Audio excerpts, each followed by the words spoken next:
말씀의 제목은 하나님이 나를 아버지로 삼으시고 라는 제목입니다. 하나님께서는 요셉을 통해서 요셉의 형제들을 시험하셨습니다. 야곱의 형제들을 편애함으로 말미암아서 형제 간의 갈등과 다툼이 있었고 그 시험의 과정을 통해서 회복의 기회를 지금 제공하신 것입니다. 하나님의 의도하신 대로 유다는 자신의 남은 생애를 노예로 살더라도 베냐민을 반드시 아버지께 보내야 되겠다라는 그런 회개의 고백을 한 것입니다. 이러한 유다의 변화, 또 자기 희생과 아버지 가족을 향한 그 사랑의 태도, 이런 것들이 하나님께서 기뻐하신 일이었습니다. 이처럼 하나님 앞에서 회개하여 변화된 자는 하나님께서 새로운 인생의 전환점을 허용해 주십니다. 그래서 요셉이 드디어 자신의 정체를 밝힙니다. 형제들을 통해서 아버지 야곱을 가나안 땅으로 초청하는 것이 오늘 말씀의 내용입니다. 여기서 이제 우리가 살펴야 될 것이, 그렇다면 요셉은 어떻게 형제들을 용서했을까요? 우리는 이것을 이제 잘 살펴야 되는 것입니다. 자신을 팔아버리고 아버지 야곱까지도 속이며 기만했던 형제들인 것이죠. 그런데 요셉이 놀랍도록 용서하는 모습이 드러나요. 또 다른 것은 무엇이냐면, 창세기 저자가 45장에서 하고 싶은 것이 단지 야곱 가정의 회복을 말하고 싶은 것일까요? 아니면 또 다른 무엇이 있는 것일까요? 이걸 우리가 이제 오늘 말씀에서 그 의도를 살핌으로 하나님이 무엇 때문에 이 일을 하고 계시는가를 우리가 잘 알아야 됩니다. 무엇 때문에 우리의 회복을 일으키시고 그 회복으로 향하여서 우리를 어디로 이끌고 가시는가를 모른다면 회복에서 그것이 목적이 되어버리는 경우가 많이 있다는 것입니다. 그러나 하나님은 그것이 궁극적인 목적은 아니에요. 오늘 본문에 그것이 이제 다 드러나 있습니다.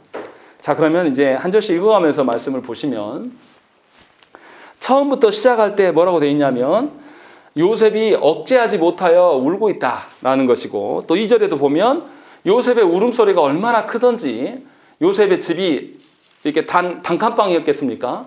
요셉이 총리 정도 되면 아주 큰 집에 살았을 텐데 거기서 나가라고 했는데 시종들에게 다 들렸고 애굽 사람에게 다 들렸다. 그리고 또 바로의 궁중에도 들렸다라는 것을 보면 요셉이 자기 자신을 억제하지 못하는, 컨트롤하지 못하고 있는 것을 우리가 볼 수가 있는 것입니다.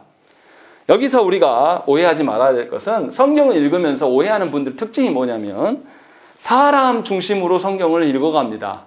마치 창세기의 후반부에 와서 요셉이 주인공인 양 사람에게 집중하여서 성경을 보는 분들이 참으로 많아요.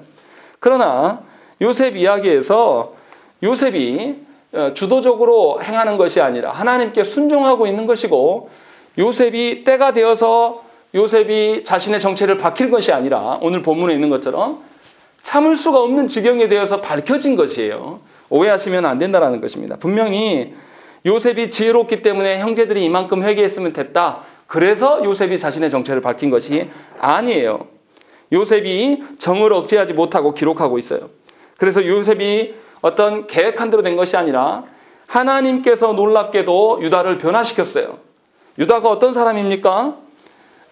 분명하게 요셉을 팔아넘기는데 주도적인 인물이었고, 그런데 그 사람이 지금 아버지를 위하여서 참회 호소를 일으켰어요.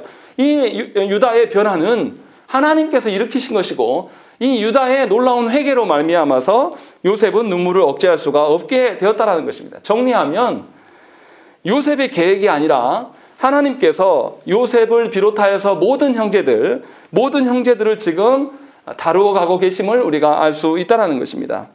그러니까 요셉을 주인공으로 여기서는 곤란해요. 성경에서는 하나님의 주도하심을 다 기록하지 않습니다. 왜냐하면 우리 현실 속에서도 하나님의 주도하심을 우리가 직시하기 어렵기 때문에 그렇다는 것이죠. 그 방편과 동일하게 하나님께서는 이 모든 것 뒤에서 일하시고 작용하시는 하나님이세요. 그래서 요셉은 유다의 회개에 놀라운 하나님의 은혜를 경험하는 것입니다. 은20에 자신이 팔리웠었는데 그 팔았던 주도자였던 유다가 놀랍게 변하고 하나님 앞에 참다운 회개를 했을 때에 얼마나 이 요셉이 놀랬겠습니까?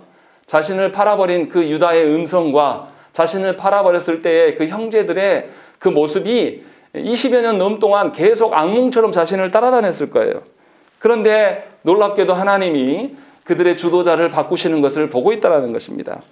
그래서 요셉이 억제할 수 없어서 자신의 정체성을 이제 밝히고 있는 것입니다. 그러니까 하나님의 은혜 중에 가장 큰 은혜는 무엇이냐면 회개의 은혜입니다. 유다 한 사람의 회개는 하나님의 놀라운 은혜가 무엇인지를 유다에게만 멈추게 하는 것이 아니라 요셉을 통해서 발견되게 하시고, 요셉이 발견되고 자신이 억제할 수 없어서 모든 형제들과 하나됨의 기회를 제공하는 그런 방식으로 이끌고 가고 있는 것입니다. 우리는 마치 우리가 주인 된 것 양 우리의 인생을 살려고 해요.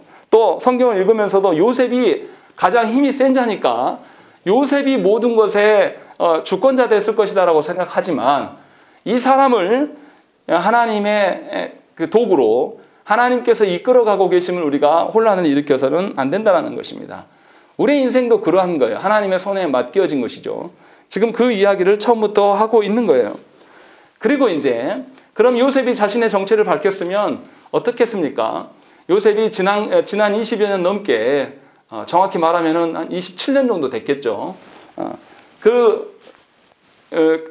죄송합니다. 27년이 아니라 22년 정도 됐습니다. 이 지난 세월 동안에 자신의 이제 정체가 드러났어요. 그럼 그 세월 동안에 응어리였던 일들을 우리 같으면 풀고 싶을 겁니다. 그런데 지금 요셉이 그 의도로 형제들을 대하고 있느냐? 그것이 아니에요. 3절에서 뭐라고 합니까? 자신이 요셉입니다 라고 말한 다음에 바로 누구 이야기를 합니까? 내 아버지께서 아직 살아계십니까? 라고 묻고 있어요. 그러니까 요셉이 지금 2번이나 이전에 아버지의 안부를 물었던 적이 있습니다. 그리고 나서 요셉이 자신의 복수로 인하여서 이 일들을 행하고 있지 않아요. 바로 아버지의 안부를 물으면서 다른 방향으로 전환하고 있는 것을 우리가 깨달아야 돼요. 그리고 나서 또 뭐라고 합니까? 4절에서도 뭐라고 하면 나는 당신들의 아우 요셉이니 당신들이 애굽에서 판자라 라고 말하면서 5절에 당신들이 나를 이곳에 팔았다고 해서 근심하지 마소서, 한탄하지 마소서. 하나님이 생명을 구원하시려고 나를 당신들보다 먼저 보내셨나이다. 개인적인 어떤 응어리즘과 한맺힘을 먼저 말하는 것이 아니라 하나님의 의도를 먼저 밝히고 있는 것입니다. 분명히 요셉은 자신의 개인적인 그 억울함과 원망, 그 응어리진 마음을 풀어달라고 하나님께 말하고 있지 않고 그것을 풀기 위해서 행동하지 않아요. 하나님의 계획을 먼저 말한단 말이죠. 그런데 형제들은 오히려 요셉이 살아있는 것을 보고 어떤 생각이 들겠습니까? 하나님 감사합니다가 나왔겠습니까? 아니면 다리가 떨리고 이제 우리 죽었구나 라는 생각이 먼저 앞섰겠습니까? 당연히 형제들은 요셉을 두려워할 수밖에 없어요. 그리고 이제 우리 인생 끝났다. 요셉이 그간에 우리의 시험하는 걸 보니까 우리를 가지고 놀았구나라는 것을 알게 되고 두려워할 것을 알고 있었기 때문에 요셉은 곧바로 두려워하지 말라라고 이야기해요. 왜 두려워하지 말라라고 이야기를 하냐면 하나님의 뜻을 전달하려고 하는 거예요. 두려움에 사로잡히게 되면 하나님의 의도와 뜻을 보지 못합니다. 그래서 요셉은 과거 일로 두려워하지 말기를 권면하고 있는 것입니다. 지금 요셉이 뭐 하고 있는 겁니까? 자신의 응어리진 마음을 풀기 위해서 행하는 것도 아니요. 형제들을 두려움 가운데 두어서 자신의 권세를 자랑하려고 하는 것도 아니에요. 하나님의 의도를 알리기 위해서 그들의 심정적인 감정의 어떠함을 누그러뜨리고 둘 다 나뿐만 아니라 형제들도 하나님의 뜻에 부합하여서 지금 걸어가자. 이것을 지금 이야기를 하고 있는 것입니다. 그래서 비록 우리가 형제들이 나에게 나쁜 짓을 하고 내가 그 일로 애굽에 내려오게 됐지만 사실은 이 모든 것이 하나님의 계획이었다라는 것을 말하고 있는 것입니다. 하나님께서 보내셨기 때문에 누가 하나님 앞에서 거역할 수 있겠느냐. 그 방편이 의로운 방편이든지 나에게 손해가 되는 방편이든지 상관없이 하나님의 의도대로 된 것이니 우리끼리의 죄의 문제는 중요하지 않다. 지금 이 이야기를 하고 있는 겁니다. 그러니까 요셉이 지금 하나님께서 주시는 은혜, 유다에게 베푸신 회개의 은혜로 인하여서 요셉이 무엇을 깨달은 것입니까? 하나님의 뜻대로 되어짐이 훨씬 더 중요하다라는 것을 그가 깨달은 것이죠. 그래서 반복해서 8절에서도 나를 보내신 이는 하나님이시지 형님들이 아닙니다 라고 재차 강조하고 있는 것입니다. 그래서 7절에 무엇을 밝히냐면 하나님께서 자신을 먼저 이곳에 보낸 목적이 무엇인지를 두 가지로 밝힙니다. 우리 7절 한번 읽겠습니다. 시작. 하나님이 큰 무엇으로 당신의 생명을 보존하고 당신의 후손을 세상에 주시려고 나를 당신들보다 먼저 보내셨나니. 예, 요셉을 먼저 애굽에 보내신 두 가지 이유가 무엇이냐면 자신은 이미 애굽으로 내려왔고 가나안 땅에 남겨진 자들 그들의 생명을 보존하시기 위하여서 나를 보내셨다. 두 번째는 그들의 생명만이 아니라 그들의 후손, 우리의 후손이 계속 이 땅 위에서 존속되게 하시기 위하여서 지금 요셉을 먼저 보내셨다고 밝히고 있는 것입니다. 다시 말하면 요셉이 애굽 땅에 먼저 내려온 것은 야곱의 가족만이 아니라 야곱의 후손들, 아직 태어나지 않은 모든 자손들까지도 배려하신 하나님의 계획이다라고 이렇게 말하고 있는 것입니다. 이게 무슨 의미입니까? 요셉을 편애한 야곱의 허물을 하나님께서 활용하셨어요. 그래서 형제들끼리 갈라지게 했습니다. 그런데 형제들은 누굽니까? 나중에 이스라엘의 12지파의 조상이 될 사람들이에요.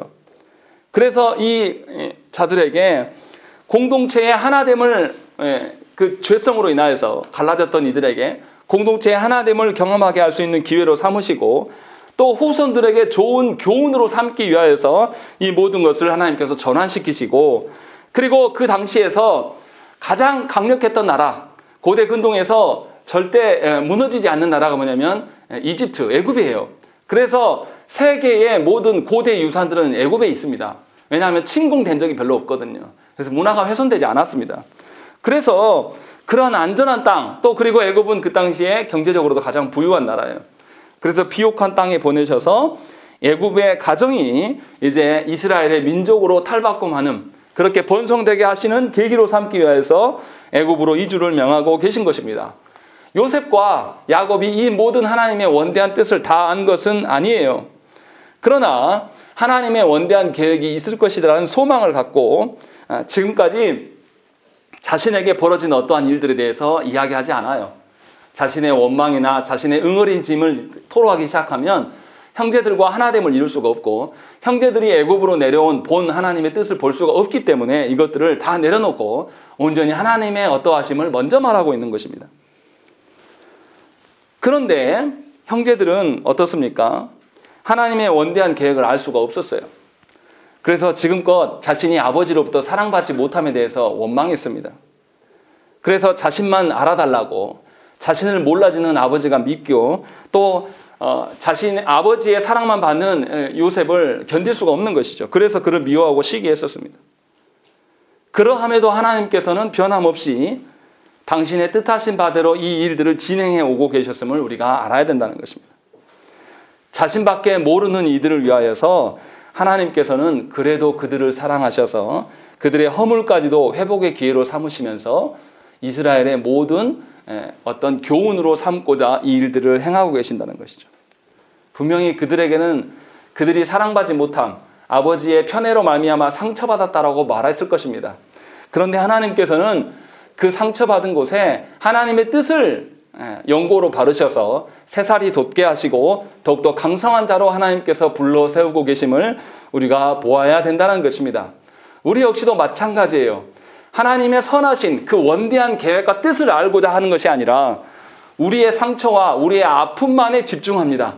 그것이 해결돼야지 하나님의 뜻도 보겠노라고 말을 해요. 그러나 오늘 본문에서는 하나님께서 각자의 응어리짐에 대한 이야기를 한마디도 하지 않으세요. 요셉도 깨닫고 난 이후에 보니 자신의 응어리짐이 중요한 것이 아니라 결국은 하나님의 뜻대로 되는구나 라는 것을 알게 된 거예요. 그래서 내가 의도해서 내려온 것인지 형들에 의해서 판례로 온 것인지 이게 중요한 게 아니고 하나님의 뜻대로 되어진다. 그래서 나는 하나님의 뜻을 볼 때에 내가 회개되어질 수 있고 유다 역시도 그렇지 않습니까? 전에는 나를 팔았던 자야. 그런데 유다가 놀랍게도 지금 변화되어서 무슨 이야기를 합니까?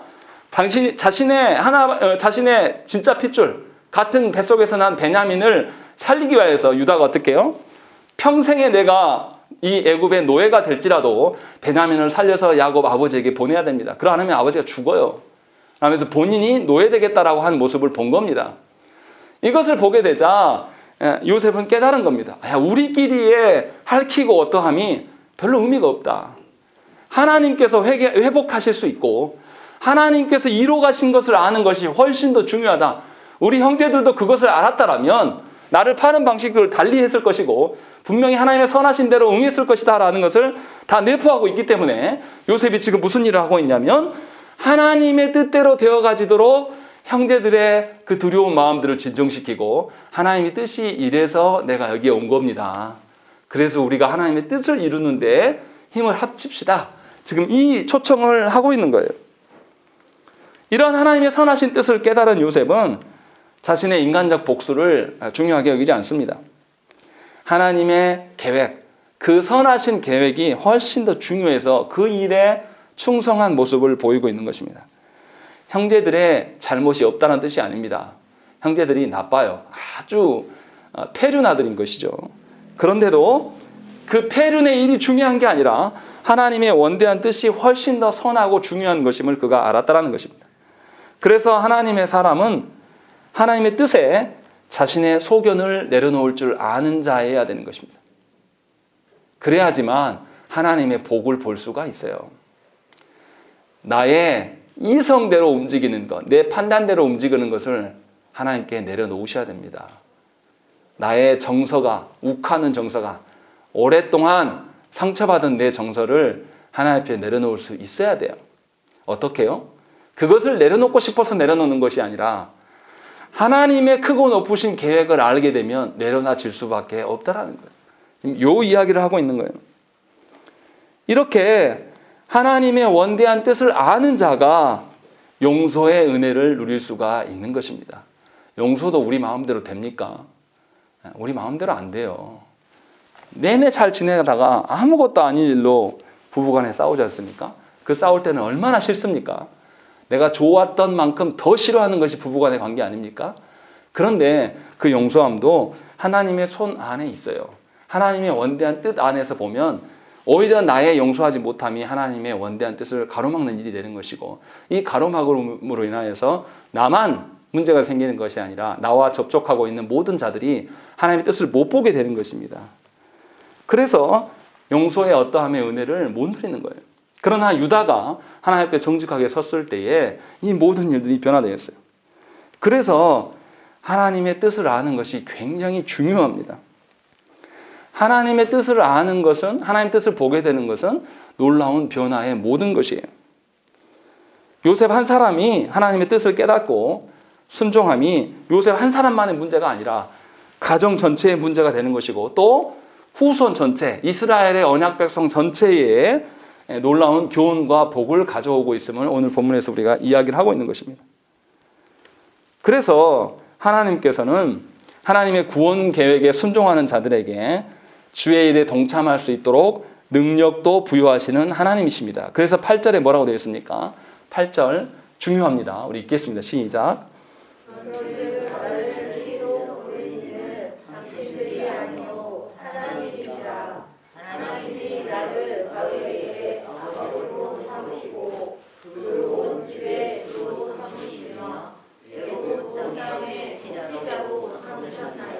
팔절을 잘못 읽으면 요셉이 형들 앞에서 잘난 척하구나 라고 읽어질 수 있습니다. 요셉은 자신을 어떻게 소개하냐면 하나님이 나를 바로에게 아버지로 삼으셨다. 바로가 아버지입니까? 요셉이 아버지입니까? 네, 요셉이 아버지 되었다라고 이야기를 하고 있는 겁니다. 이상하죠? 왜 이렇게 말할까요?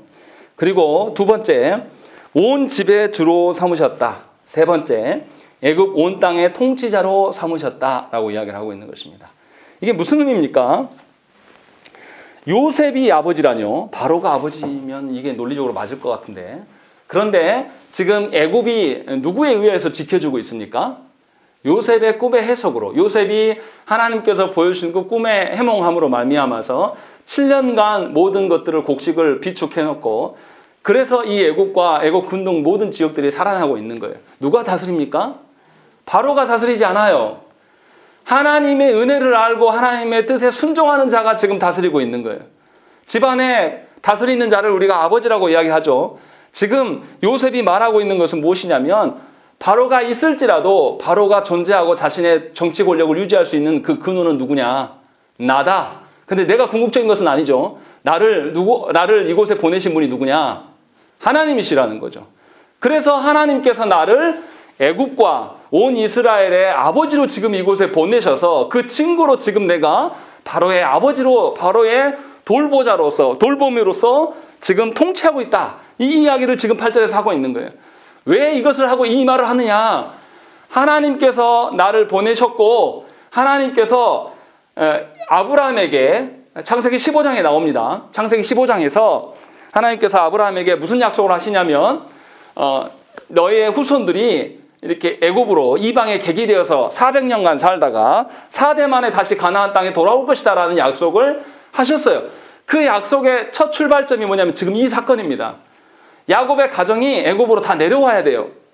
그런데 야곱이 애굽으로 내려오겠습니까? 야곱이 어떤 인생을 산 사람입니까? 형제와 싸워서 자기 아버지 집이 가나안 땅이 아니라 외삼촌 라반의 집에서 이방 땅에서 아주 오랫동안 살았던 사람이에요. 20여 년 넘게 살았던. 그래서 우여곡절 끝에 힘들게 자기 땅으로 돌아온 사람이에요. 이 사람이, 깨달은 사람이 다시 나가겠냐고요. 그러니까 지금 요셉은 뭐 하는 거냐면 아브라함에게 약속하셨던 그 약속의 시작점에 있기 때문에 야곱을 이주시켜야 돼요. 그래서 이주시키기 위해서는 온 형제들을 지금 설득해야 돼요. 이 땅에 와서 내가 이 땅의 통치자가 된 것이 하나님께서 나를 이 땅의 아버지로 보내신 것이다 라는 것을 지금 그 이야기를 설득하고 있는 겁니다. 하나님의 뜻을 이뤄가기 위해서 그런 방향으로 지금 이야기를 하고 있는 거예요. 자기 잘난 것을 말하는 게 아닙니다. 그리고 나서 분명히 우리가 이제 조심해야 될 것은 뭐냐면 세상의 논리는 어떻습니까? 힘있고 권세 있는 자들을 주도적으로 모든 것이 이끌어간다라고 생각을 하는 거예요. 그런데 오늘 본문은 그렇게 말하지 않아요. 바로가 있으나 진정으로 이 애굽과 모든 것을 다스리는 것은 바로 요셉이고 이 요셉을 보내신 분은 하나님이시다. 지금 이것을 우리에게 이야기를 하고 있는 거예요. 그러니까 저와 여러분들이 세상의 힘의 논리로 인생을 바라봐서는 곤란합니다. 아무것도 보지 못해요. 겉으로 보기에는 힘 있는 자들이 모든 것을 다 해나갈 것처럼 보여집니다. 그러나 하나님께서 보내신 자들 위주로 모든 것이 돌아가는 것이에요. 지금 그 이야기를 요셉이 하고 있는 것입니다. 그래서 우리는 어떻게 해야 됩니까? 이 모든 피조 세계를 다스려갈 때 하나님께서 주신 통치권을 가지고 다스려가는 거예요. 하나님께서 주신 통치권을 다스려간다는 의미는 무엇입니까? 내 뜻에 맞게 내가 만족스럽게 다스려간다는 그런 의미가 아니라 누구의 뜻을 구하는 거죠? 하나님의 뜻이 구현되기를 소망하는 거예요. 우리 가정 안에 우리 자녀를 키울 때 우리 자녀는 의사가 되면 좋겠다, 변호사가 되면 이런 게 아니라 내가 못 이룬 꿈을 자녀들한테 투영하는 것이 아니라 하나님의 다스림심처럼 다스려 가야 되는 거예요. 남편을 사랑할 때도 그 사람이 나한테 잘해줘서 반응하는 그런 식이 아니라 하나님의 사랑을 전달하는 방식. 나는 하나님의 대리자니까.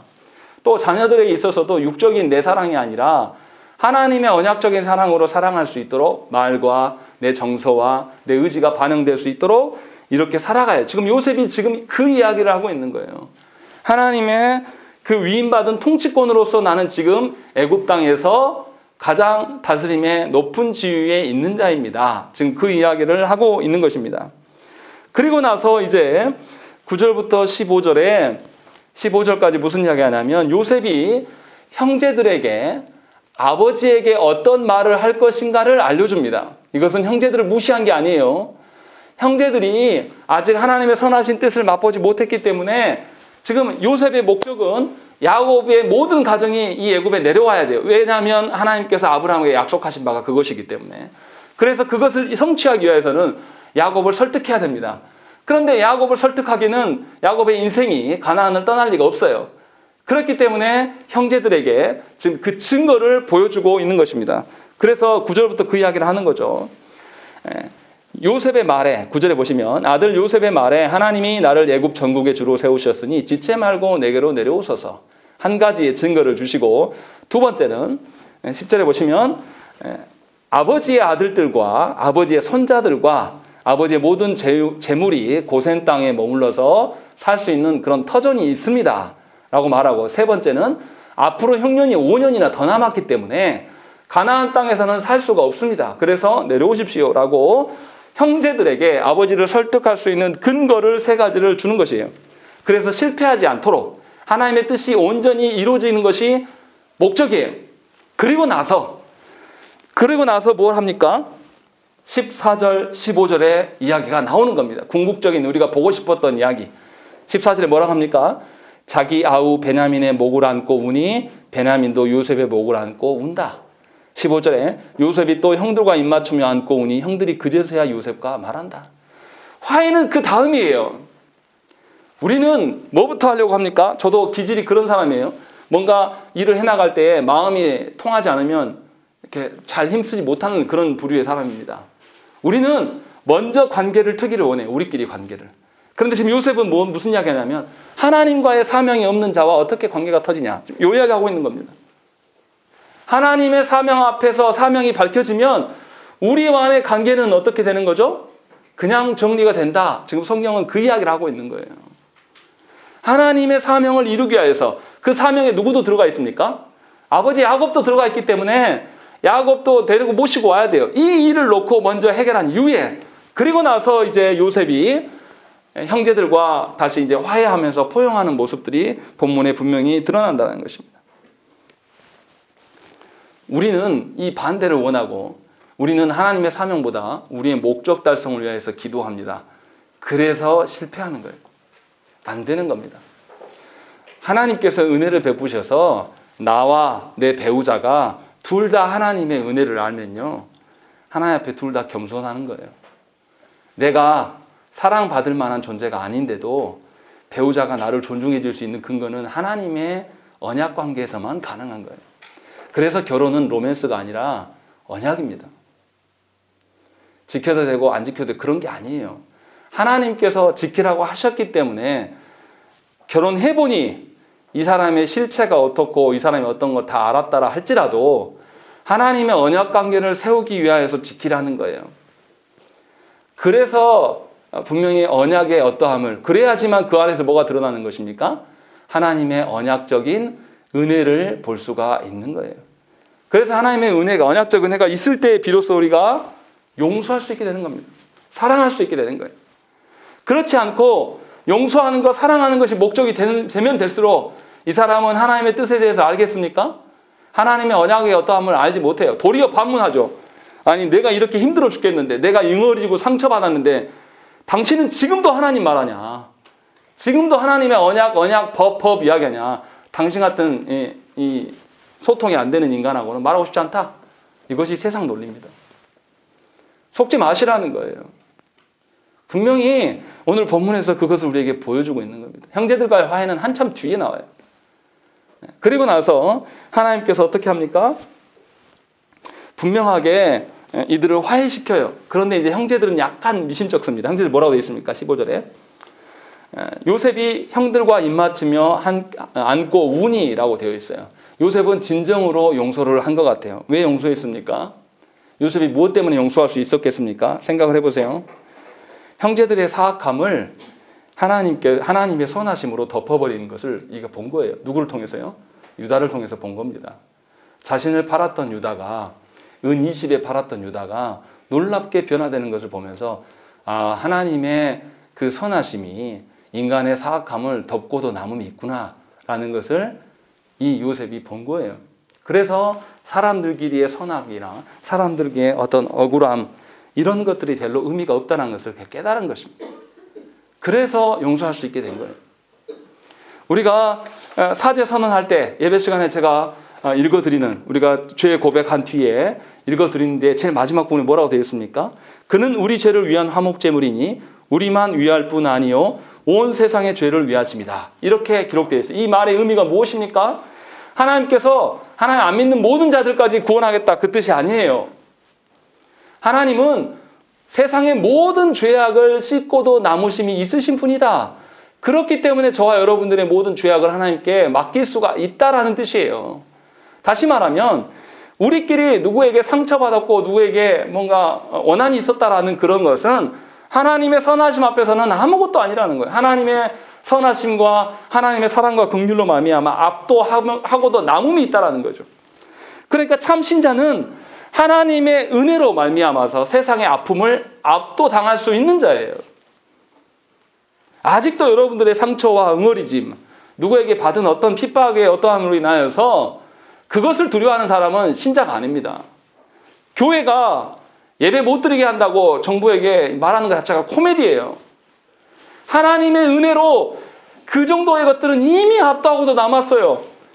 세상에 예수 믿는다고 사람들을 잡아다가 사자밥을 주고 원형 경쟁에서 죽이고, 그런데도 이 사람들은 그리스도의 은혜를 알기 때문에 굴 파고 들어가서 살았지 않습니까? 평생에 굴에서만 태어나고 굴에서 살다가 나중에 걸려서 나오니까 처음으로 빛 보고 바로 즉사한 사람이 있다는 기록이 나와요. 그런 사람들이 그렇게 살 수 있었던 이유는 뭡니까? 하나님의 은혜에 압도당한 거예요. 하나님의 은혜를 얼마나 우습게 여기면 아직도 내 응어리진 마음, 아직도 내 어떠한만을 이야기한다는 거예요. 오히려 그것을 놓고 우리가 하나님께 기도해야 돼요. 하나님, 제가 하나님 은혜가 아직도 족하지 않습니다. 아직도 충분하지 못한 것 같아요. 여전히 헛된 것만을 내가 바라보고 있습니다. 라는 것을 우리가 발견해야 된다는 것입니다. 분명히 하나님의 은혜를 아는 자만이 하나님의 은혜로 모든 것을 통용할 수가 있는 거예요. 안타깝게도 형제들은 요셉이 이렇게 화해와 용서의 손길을 내밀지만 하나님의 은혜에 대해서 알지 못합니다. 그래서 요셉과 베냐민이 울고 있지만 형제들은 웁니까 안 웁니까? 울었다는 기록이 없어요. 뭐라고 되어 있습니까? 15절에 그제서야 요셉과 말한다 라고 되어 있는 것입니다. 형제들은 울지 못해요. 아직도 하나님의 은혜가 무엇인지 모릅니다. 그리고 그저 이제 요셉이 용서하는 것 같으니까 이제 말하는 거예요. 이게 세상의 방식이에요. 상대방이 어떻게 나한테 대하느냐에 따라서 내가 그런다고 이야기합니다. 왜 화내고 있냐? 그러면 제가 나한테 그렇게 했어요. 이게 우리 자녀들의 모습이거든요. 초등학생들의. 근데 어른들도 똑같아요. 왜 화냅니까? 그 사람이 나한테 그렇게 했다고. 나 원래 그런 사람 아닌데 쟤 때문에 그런 거라고. 아이나 어른이나 똑같아요. 그러나 분명하게 오늘 본문에서는 하나님의 은혜를 아는 자와 그렇지 않은 자가 어떻게 다른 것인가를 분명히 보여줍니다. 그리고 형제들은 요셉이 살아가는 동안에 계속 요셉을 두려워해요. 하나님의 은혜를 모르기 때문에. 그래서 야곱이 죽을 때 형제들이 뭐 합니까? 요셉이 자기들한테 해코지 할까 봐 두려워해요. 그때 요셉이 이야기하죠. 염려하지 마시라고. 하나님의 어떠함을 잘 모르기 때문에 이런 일들이 계속 일어나는 것입니다. 놀라운 것은 요셉이 이렇게 하나님의 그 언약과 하나님의 선하신 계획대로 실행되기를 소망하면서 형제들과 함께 걸어가려고 했을 때에 하나님께서 이 바로의 마음을 움직이십니다. 16절부터 20절이 그 내용이에요. 그래서 16절에 요셉의 형들이 왔다는 소문이 바로의 궁에 들림에 바로와 그의 신하들이 기뻐하고, 놀라운 거 보세요. 요셉의 형제들이 왔다고 했는데 요셉이 평상시에 행실이 바르고 좋지 않았으면 기뻐할 사람이 누가 있겠습니까? 요셉의 권세를 보면서 노예였던 그 과거의 모습들을 알고 그를 비난하고 싫어했겠죠. 그런데 바로만이 아니라 신하들까지도 다 기뻐하였다라고 기록하고 있고, 요셉이 바로에게 간청하지 않았는데도 불구하고 바로가 요셉에게 네 형들을 위하여서 이것저것 저런 것을 줘라 하면서 쭉 이렇게 기록하고 있어요. 그런데 여기서 놀라운 것은 무엇입니까? 요셉을 요셉이라 부른다라는 거예요. 이거 신기하지 않습니까? 요셉의 이름이, 애굽의 이름이 뭡니까? 사브낫 바데야라고 이 바로가 이름을 지어줬어요. 그런데도 불구하고 지금 사람들이 뭐예요? 여전히 요셉으로 부르고 있다는 것입니다. 이 말은 무엇입니까? 하나님께서 요셉을 그곳에 보내신 바로의 아버지로, 통치자로 보내셨던 그 정체성을 요셉이 잃지 않고 있다는 뜻이고, 요셉의 통치권에 대해서 이 바로를 비롯해서 애굽 사람들도 인정하고 있다는 뜻이에요. 그래서 지금 하나님의 신자됨, 하나님 앞에서의 그 애굽으로 끌려간 것이 아니라 요셉은 애굽으로 파송된 것이고, 그래서 애굽을 다스리게 하셨음이 입증되고 있는 것이 요셉이라는 이름으로 불려지는 것입니다. 그리고 바로는 요셉보다 더 큰 초대를, 더 관대하게 이 식구들을 초대합니다. 요셉은 아버지와 아들들과 손자들, 즉 남자 구성원들만 언급을 했어요. 그런데 19절에 보면 바로는 너희 자녀와 아내까지 다 이야기합니다. 당시에 아이들이나 여자들은 연약하기 때문에 인구로 세지도 않았어요. 그런데도 바로는 모든 사람들을 다 언급합니다. 그리고 요셉은 고센 땅을 언급을 했었습니다. 그런데 바로는 애굽의 좋은 땅과 나라의 기름진 것과 애굽 땅의 좋은 것, 훨씬 더 넓은 기준으로 어떤 것이든지 그들에게 아낌없이 주겠다라고 지금 바로가 이야기를 하고 있는 거예요. 또 그리고 나이든 야곱과 어린 자녀들과 여자들이 먼 길을 걸어와야 되기 때문에 그냥 오지 말고 이 애굽에 있는 수레를 끌고 가서, 당시의 수레는 우리가 생각할 때 우스울 걸 수도 있지만 최첨단 어떤 기구예요. 우리 시대에는 너무나 흔한 것이지만 당시에는 좋은 기구란 말이죠. 그 기구들을 다 내준 거예요. 그래서 분명히 다 데려올 수 있도록 적극 협조합니다. 바로가. 이렇게 하는 것은 뭐예요? 바로의 승인이 아니라 누구의 승인입니까? 하나님의 승인해 주심이에요. 하나님께서 외적인 부르심에 대한 그 어떤 것을 보여주고 있는 것입니다. 그래서 분명하게 이 일들을 진행하고 있는 것입니다. 하나님께서 기뻐하심을 확증해 주는 거죠. 누구를 위한 것입니까? 요셉이 아버지 야곱이 안 내놓을까 봐 두려워서 형제들에게 몇 가지 것들을 알려주고 어떤 물품들을 주라고 했어요. 그래서 하나님께서 호응하셔서 바로에게 더 많은 것들을 제공하셔요. 그래서 뒤에 보면은 야곱이 어떻게 합니까? 27절 보시면 야곱은 요셉이 자기를 태우려고 보낸 수레를 보고서야 기운이 소생하였다라고 이야기하는 것입니다. 이것을 보고 이제 야곱이 나 내려가야 되겠다라고 생각을 한 거죠. 분명히 이렇게 하나님께서 돕고 계심을 오늘 본문에서도 나타나요. 그리고 이제 형제들이 야곱에게 돌아갑니다. 그것이 21절부터 28절까지의 말씀이에요. 그래서 바로의 공적인 승인과 지지를 받은 이후에 이제 형제들이 돌아가요. 그런데 이제 이상한 것이 언급되었습니다. 요셉이 형제들에게 뭘 줍니까? 옷을 줘요. 옷 한 벌씩을 주고 또 뭐라고 합니까? 베냐민에게는 은 300을 줍니다. 옷과 은. 이거 무슨 사건이 생각납니까? 과거에 옷을 형들에게 빼앗겼던 자, 과거에 은 20에 팔렸던 자가 이제 자기 형제들에게 옷을 주고 있어요. 형들이 자기 옷을 벗겨갔어요. 그런데 도리어 이 요셉은 형들의 옷을 빼앗는 것이 아니라 형들에게 새 옷을 주는 것입니다. 이 말이 무슨 말입니까? 그들에게 새로운 정체성을 부여하고 있는 거예요. 이제는 과거에 우리가 서로를 미워하고 증오했던 존재들이 아니라 하나님의 은혜로 말미암아 새로운 존재로 살아가자라는 의미로 주고 있는 것이고, 은 300을 주는 것은 은 20에 팔렸던 자가 도리어 은 300을 갚아주면서 이제는 과거 일을 잊자라는 의미로 지금 이것을 주고 있는 것입니다. 이게 얼마나 놀라운 하나님의 은혜입니까? 옷 벗겨서 은 20에 팔렸던 자가 돌아와서 도리어 옷을 더 주고 은 300으로 채우는 것이 하나님의 능력이고 은혜입니다. 그것을 이 형제들이 깨달을 수 있도록, 또 옷을 입고 살아가면서 늘 기억하도록 지금 이것을 우리에게 보여주고 있는 것입니다. 그렇게 하나님의 선하신 뜻이 그대로 실현되어져 가고 있는 것이 놀라운 하나님의 복이에요. 그래서 그리고 나서 뭐라고 합니까? 24절에 이에 형들을 둘러보며 그들에게 이르되 당신들은 길에서 다투지 말라 하였더라. 왜 이 이야기를 합니까? 아직 형들이 하나님의 은혜를 잘 몰라요. 그래서 돌아가는 길에 야 그때 형제들끼리 야 너 요셉 팔렸을 때 네가 더 나쁜 놈이고 너는 그때 뭐 했어? 너는 왜 안 말렸어? 하면서 이렇게 다투지 말고 하나님의 뜻대로 하나님의 선하신 계획대로만 우리가 순응해 갑시다. 그런 의미로 다투지 말라라고 지금 계속 권면하고 있는 거예요. 아주 명령하는 것이죠, 사실은. 그렇게 지금 행하고 있는 것입니다. 요셉이 지금 뭐 하고 있는 겁니까?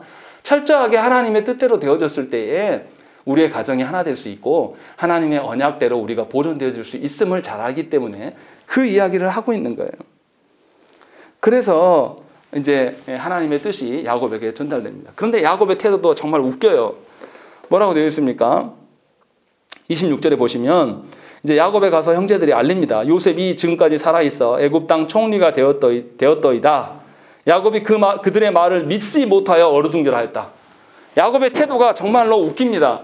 예전에 요셉이 죽었다 했을 때 야곱이 어땠습니까? 믿지 못하여 머물렀다 이런 말 없어요. 바로 믿고 옷을 찢고 내가 이제 지옥으로 내려갈란다 하면서 울었던 사람이에요. 거짓된 말에 대해서는 이렇게 잘 믿어요. 그런데 하나님의 선하신 뜻을 보여줬어도 믿지 못합니다. 마치 우리와 똑같습니다. 거짓되고 힘든 일에 대해서는 너무나 잘 믿어요. 잘 속아. 세상의 논리들에 대해서는 얼마나 그렇게 잘 받아들이는지 몰라요. 우리가 그런 존재입니다. 그런데도 하나님께서는 이 야곱에게 무엇을 준비했습니까? 수레를 준비해 놓으셨어요. 너무나 세속적이고 세상적인 것을 알기 때문에 현실적인 어떠한 것들을 우리에게 보여준 거예요. 야곱을 비난하려고 말하는 것이 아니라 우리가 그렇다라는 거예요. 하나님의 언약으로 부르시는데도 우리는 언약 아닌 것만을 자꾸 이야기를 해요. 하나님의 선하심을 우리의 언약 가운데 부르시는데도 우리는 언약 아닌 것에서 증거를 달라고 이야기를 한다는 것이죠. 그래서 하나님께서 바로를 통해서 수레를 준비해 놓으신 거예요. 그래서 수레를 보고서야, 안타깝게도 수레를 보고서야 야고보이 기운이 소생하였다라고 성경이 기록하고 있는 것입니다. 우리가 그렇다라는 거예요. 하나님의 선하심을 보여줘도 그것 안에서 모든 것이 이루어져야 될 것을 소망하는 것이 아니라 지금 당장의 내 직장, 내 사업, 나의 관계들, 나의 건강, 나의 자녀들 다 헛된 것들이 먼저 돼야 돼요. 그러고 나면 우리가 하나님 찾습니까?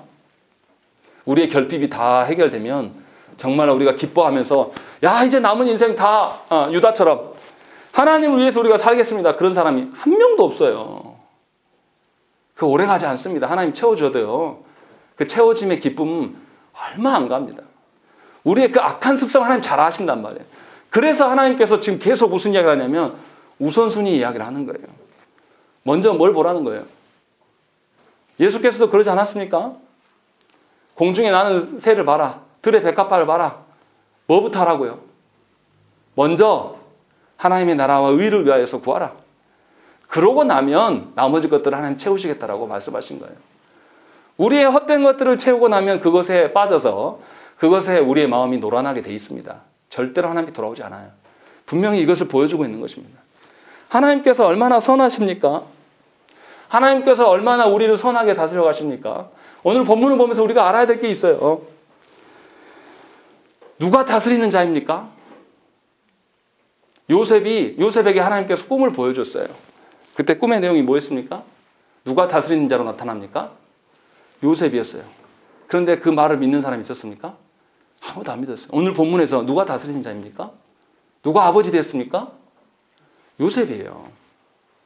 하나님의 계획하심이 그대로 실현되어져 가고 있는 것을 우리에게 보여주는 것입니다. 우리가 아무리 우리 가정에서 이 일이 좀 해결됐으면 좋겠다. 이것만 해결되면 내가 하나님께 저 잘생기겠나로 우리가 아무리 계획 세우고 판단하고 해봤자 미안하지만 하나님의 뜻대로밖에 안 돼요. 고집 피울 필요가 없어요. 고집 피우는 것은 미련한 것입니다. 오히려 하나님이 주시는 은혜의 인생 중에 하나님의 주시는 그 은혜를 많이 누릴 수 있는 기회들을 우리가 고집 피움으로 말미암아서 어떻게 해요? 발로 걷어차버리는 거예요. 하나님께서 사랑하라고 하나님께서 하나님의 언약적 사랑으로서 자녀를 양육하고 배우자와 해서 하나됨의 어떠함이 너희 가정뿐만 아니라 모든 이웃들에게 차고 넘치도록 하나님께서 우리를 부르셨어요. 우리의 능력이 아니라 하나님의 능력으로 성령 하나님의 내주케 하심으로 그 일들을 하려고 우리를 부르셨는데 우리는 그 하나님의 부르신 뜻을 알고자 하지도 않아요. 그냥 나 이미 교회 다니고 있고 나는 집사고 장로고 권사고 목사니까 나는 다 됐다 라고 생각한단 말이에요. 그러니까 우리 입에서 나오는 것은 전부 썩어 없어질 세상의 어떠한 말을 이야기하는 거예요. 너무나 마음 아픈 것은 뭐냐면 교회가 하나님의 이름을 입에 담지 못해요. 교회가 회개의 어떠함을 말하지 못한다는 것이죠. 하나님께서는 우리를 세상에 다스리는 아버지로 부르셨는데 우리는 엉뚱하게도 세상의 종로로 달려고 하는 거예요. 우리를 변화시키셔서 다스리는 자로 하나님께서 우리를 보내셨는데 하나님의 다스림의 연장선으로 우리의 삶의 곳곳에 하나님의 어떠함을 반영하라고 우리를 아버지로 세우셨는데 놀랍게도 우리는 세상을 닮아가면서 세상의 노예되기를 기뻐한다는 것입니다. 얼마나 아버지 하나님께서 아파하시겠습니까? 얼마나 아버지 하나님께서 우리를 보면서 탄식하시겠어요. 헛되고 썩어 없어질 것이 없다고 해서 우리가 울며 불며 하나님 이거 너무한 거 아닙니까? 라고 이야기하고 있으면 하나님이 얼마나 한숨이 절로 나오시겠습니까? 그런데도 하나님은 우리를 위해서 참으십니다. 야곱에게 하나님께서 얼마나 많이 역사하셨습니까? 삼촌 라반의 집에서 얼마나 하나님께서 관여하시고 그에게 홀로 갔던 그에게 자녀를 그렇게 많이 주시고 또 놀라운 것은 그렇게 약삭빠른 자를 하나님께서 이스라엘의 조상으로 삼으셔서 12지파의 근간이 되게 하십니까? 그런데도 야곱이 아직 못 깨달아요. 우리의 존재가 그렇습니다. 하나님의 은혜 없이는 하나님께서 나를 세상의 아버지로 삼으셨으나 아버지 될 수가 없는 거예요. 다시 하나님의 은혜를 구해야 됩니다. 우리의 삶의 형편이 어떻고 이것 때문에 하나님 은혜가 있다가도 없다가도 이렇게 되는 게 아니에요. 하나님의 은혜는 늘 있어요. 우리가 모르기 때문에 그래요. 관심이 없기 때문에. 관심이 있다고 해도 알 수가 없죠. 하나님 허락하시지 않으면. 그래서 우리가 하나님이 나를 무엇으로 부르셨는가를 분명히 깨달아 알아야 되는 것입니다. 요셉은 애굽의 국무총리로 가 있었어도 분명하게 오늘 8절의 고백처럼 하나님이 나를 아버지로 삼으셨다라는 이 말을 잊지 않았습니다. 그래서 그 자리에 서 있는 것입니다. 바라옵기는 여러분들의 삶에서 우리가 죄인이기 때문에 나의 어떠함이 아니라 하나님으로부터의 그 선하심을 찾으셔야 됩니다. 그러할 때에 하나님께서 하나님의 통치권자로 우리를 세상 속에 파송하셨음을 발견할 수가 있는 것이고, 하나님의 파송하심대로 우리가 살아갈 때에 나머지 일들은 하나님께서 분명히 책임지신다고 약속하셨습니다. 그러한 일들을 여러분들이 경험하셔서 허황되고 괴로운 힘든 인생, 탄식하는 인생이 아니라 하나님의 은혜를 논하는, 하나님의 이름을 담지하는 저와 여러분들의 인생 되시기를 간절히 축원합니다. 함께 기도하겠습니다.